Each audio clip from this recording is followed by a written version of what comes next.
ভাই ভাল লাগছে, আমার কাছে আসলেই ভাল লাগছে যে একজন নারী হয়ে তিনি যে সাহসটা দেখাইছেন।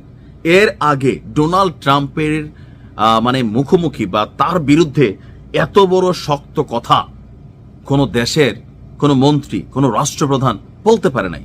এই যে সাহসটা, যে পরে কথা আগে ডাইরেক্ট গুল্লি, আমেরিকার প্রেসিডেন্টের বলতেছে যে পরে কথা আগে গুল্লি। এখন এই কথাটা বলার জন্য ব্যাকআপ কে দিল? চীন, রাশিয়া, অন্য কোনো দেশ, ইউরোপীয় ইউনিয়ন? না, এই কথাটার সাহস আসছে যখন তার দেশের জনগণ বলছে আমরা রেডি আছি মরার জন্য এবং মারার জন্য।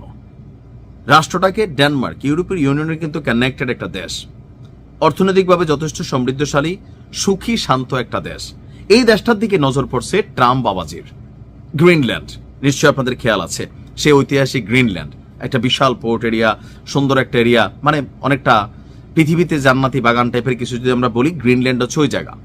এখন ট্রাম্প দীর্ঘদিন যাবৎ ক্ষমতায় আসার পর থেকে গ্রিনল্যান্ড দখল করবে, সেনাবাহিনী পাঠাবে, আর মাদুরুড়ে তোলার পর বিশ্বজুড়ে পশ্চিমা বিশ্বই কিন্তু এখন লাগালাগি অবস্থায় চলে গেছে।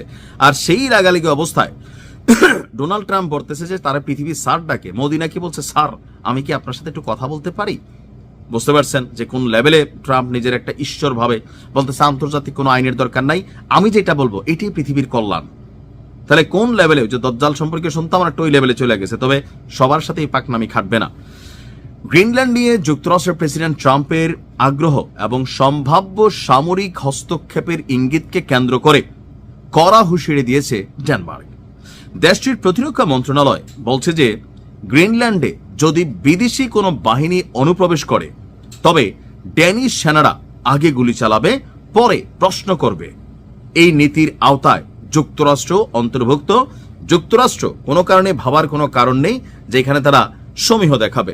ডেনমার্কের প্রতিরক্ষা মন্ত্রণালয় বলছে 1952 সাল থেকে কার্যকর সেনাবাহিনীর রুল অফ এঙ্গেজমেন্ট অনুযায়ী আক্রমণের ক্ষেত্রে সেনাদের উপর উচ্চ পর্যায়ের অনুমতির অপেক্ষা না করে সরাসরি হামলা চালানোর নির্দেশনা রয়েছে।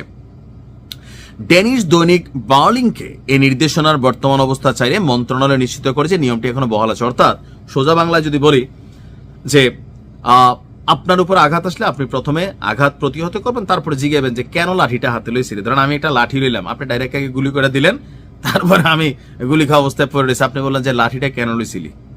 প্রশ্নটা পরে।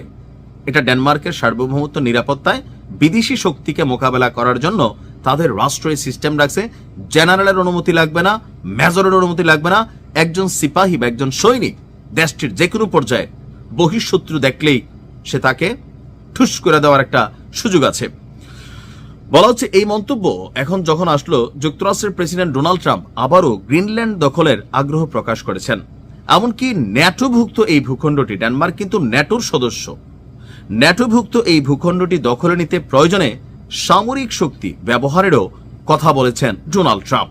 হোয়াইট হাউসের প্রেস সেক্রেটারি ক্যারোলিন লেভিট বলছিলেন প্রেসিডেন্ট ট্রাম্প বহুবার স্পষ্ট করছেন যে গ্রিনল্যান্ড অধিগ্রহণ যুক্তরাষ্ট্রের জাতীয় নিরাপত্তার একটি অগ্রাধিকার।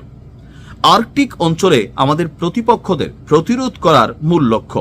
এই লক্ষ্য অর্জনে বিভিন্ন বিকল্প নিয়ে আলোচনা হচ্ছে। আর যুক্তরাষ্ট্রের সামরিক বাহিনী ব্যবহার করাও কমান্ডার ইন চিফ হিসাবে প্রেসিডেন্টের এখতিয়ারভুক্ত একটি বিকল্প। যদি না দেয়, ট্রাম্প যদি মনে করে কমান্ডার ইন চিফ সে যা বলে আমেরিকার সেনাবাহিনী মুহূর্তের মধ্যে তাই করবে। অবস্থানটা কোন দিকে গেছে দেখছেন? কবে যে কোন দিকে কোন দেশে কার দিকে নজর পড়ে। এই যে ভারতের 6 রাজ্য নিয়ে ট্রাম্পল্যান্ডের জন্য যে উস্কানি তৈরি হয়েছে বা আলোচনা হচ্ছে, এটাও যে ট্রাম্পের মাথায় কখন ঢুকে যায়, একটা পরিস্থিতি তৈরি হয়ে যাবে, ভারত ভেঙে যাবে। এটা নিয়ে একটা ভিডিও করছি, দেখে নিন। তো সবকিছু মিলিয়ে ডেনমার্ক তারা তাদের শক্ত অবস্থান প্রকাশ করেছে। আর আজকের দিনে আমি গত 6 বছরে আমেরিকার কোনো প্রেসিডেন্টের বিরুদ্ধে এভাবে তাদের মিত্র শক্তিকে কথা বলতে দেখি নাই। ডেনমার্ক মাত্র ন্যাটোতে যুক্ত হয়েছে রাশিয়া ইউক্রেন যুদ্ধের পর।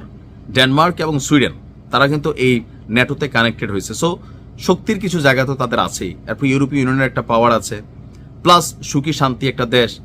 এখানে একটা খেলা হবে। ভালো থাকুন, আসসালামু আলাইকুম।